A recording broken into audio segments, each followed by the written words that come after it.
Abordar estos temas en las escuelas es muy importante para formar una sociedad libre de prejuicios y discriminación. Identidad.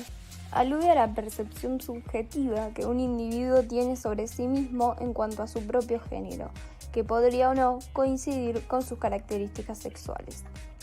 Orientación. Se refiere al tipo de individuo que te sentís atraído. Puede ser heterosexual, bisexual, asexual, homosexual. Sexo. Corresponden a las características físicas, biológicas, que diferencian a los individuos a nivel sexual, incluyendo los órganos, hormonas, cromosomas, etc.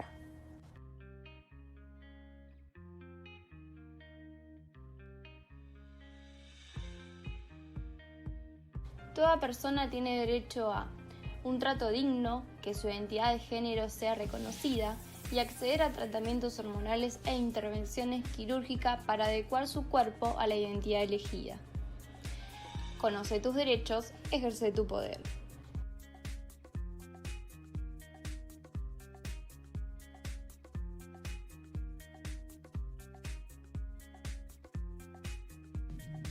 Nuestra orientación sexual y nuestra identidad de género es algo que elegimos y que no debe ser juzgada ni desvalorizada.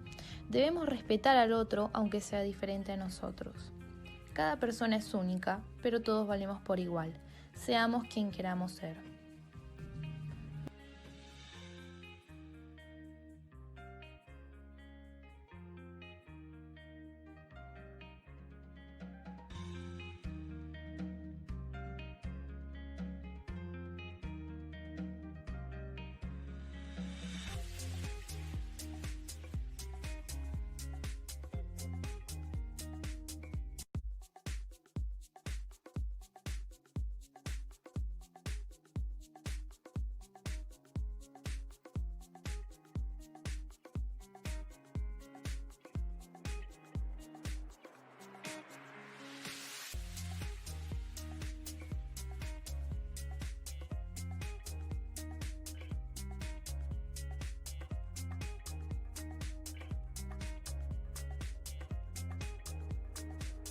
Gracias al relato de nuestros seguidores y nuestra propia experiencia como parte de la sociedad, pudimos llegar a la conclusión de que todavía falta mucho camino por recorrer.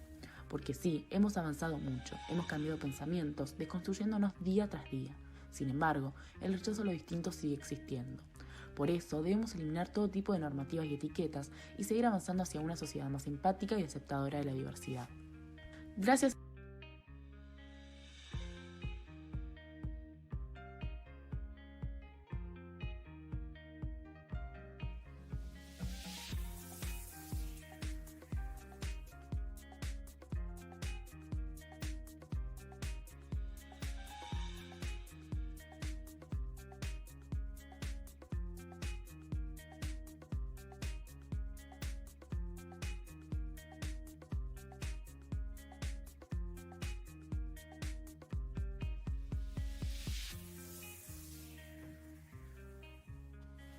El 41% de quienes participaron en la encuesta se sintieron excluidos de la sociedad.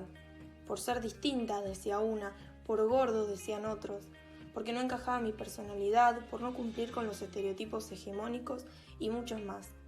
Es así que nos damos cuenta de lo dañada que está la sociedad.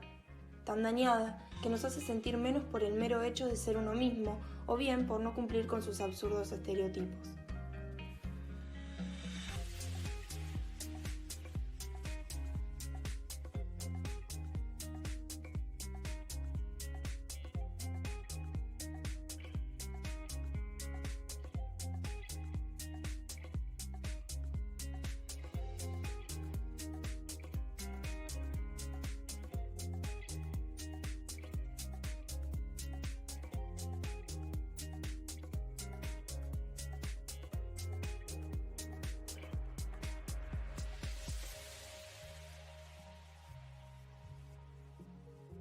Sí, la heterosexualidad forma parte de la diversidad sexual. En definitiva, no es más que una orientación sexual, al igual que la homosexualidad o cualquier otra orientación.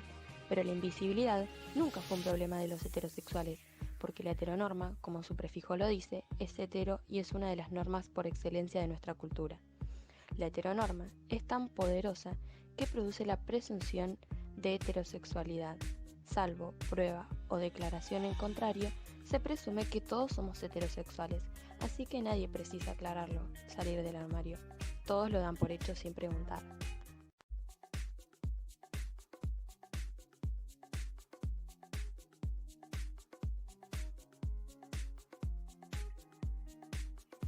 ¿Se dan charlas, clases o proyectos de ESI en la escuela donde trabajás? ESI en realidad es un espacio curricular que atraviesa a todos los demás, por lo tanto, se debería trabajar en todas las materias, ya que incluye un montón de temas más abarcativos.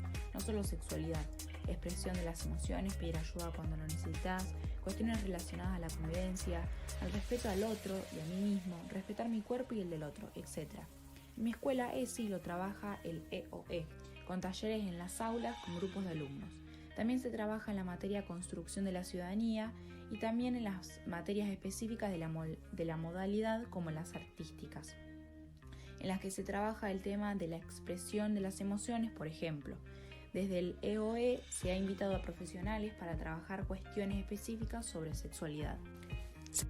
¿Cuál es el principal espacio en donde se genera este silencio frente a la discriminación?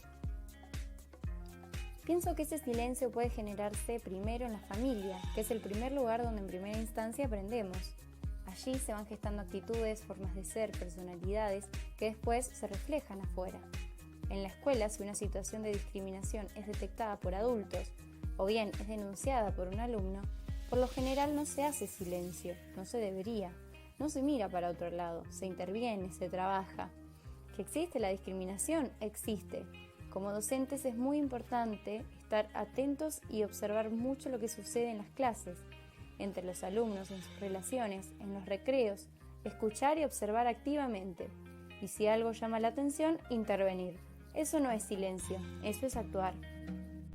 ¿De qué manera interviene el equipo en estos casos?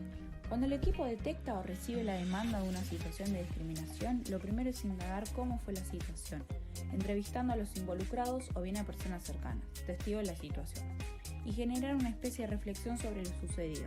Si es necesario, se cita a la familia para comunicarles y hacerlos partícipes de lo ocurrido, y que la escuela y familia podamos trabajar juntos.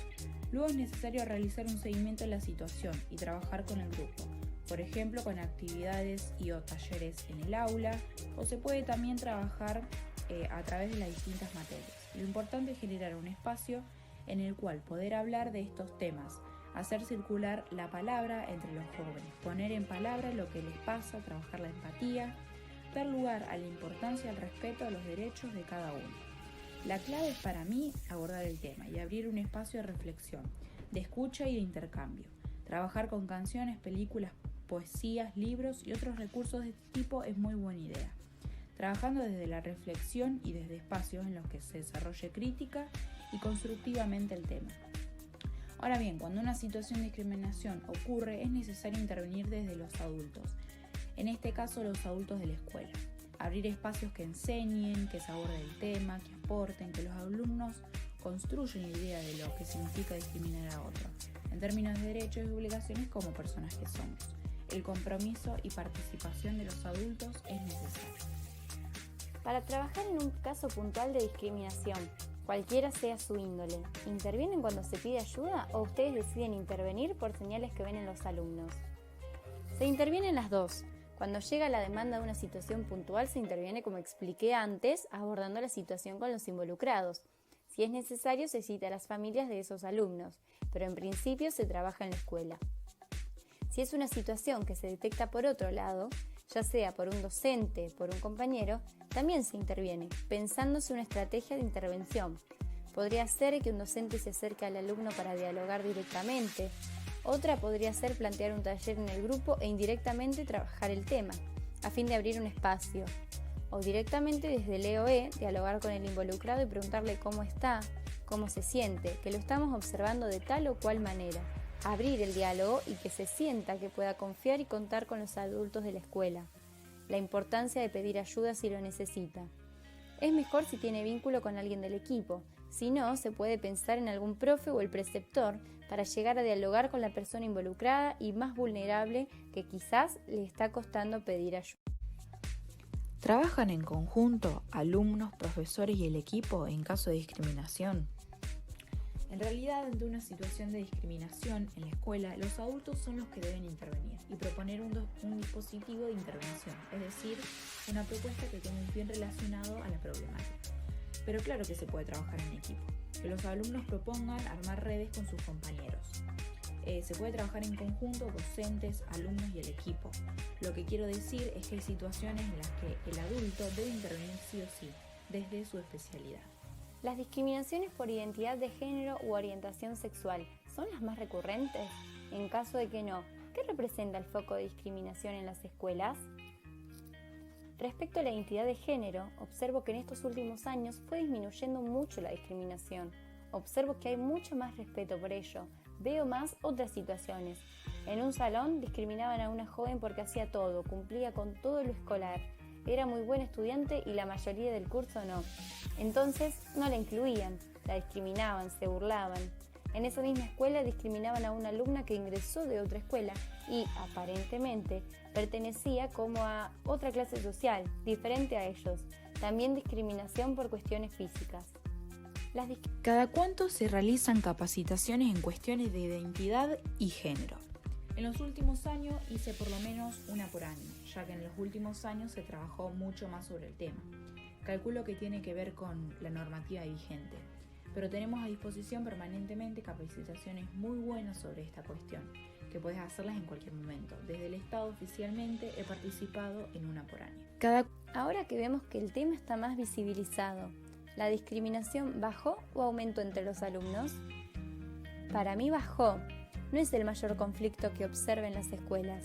Los jóvenes tienen mucha más conciencia de los derechos, del respeto al otro. Quizás hay más conflictos entre ellos como peleas por distintas cuestiones personales o por desafiarse, típico de la edad. Lo que observo más entre los jóvenes de hoy es la problemática del consumo, que hace que sus conductas cambien y pueda influir en sus personalidades, reacciones y o posibles conflictos con otros y todo lo que conlleva la situación de consumo.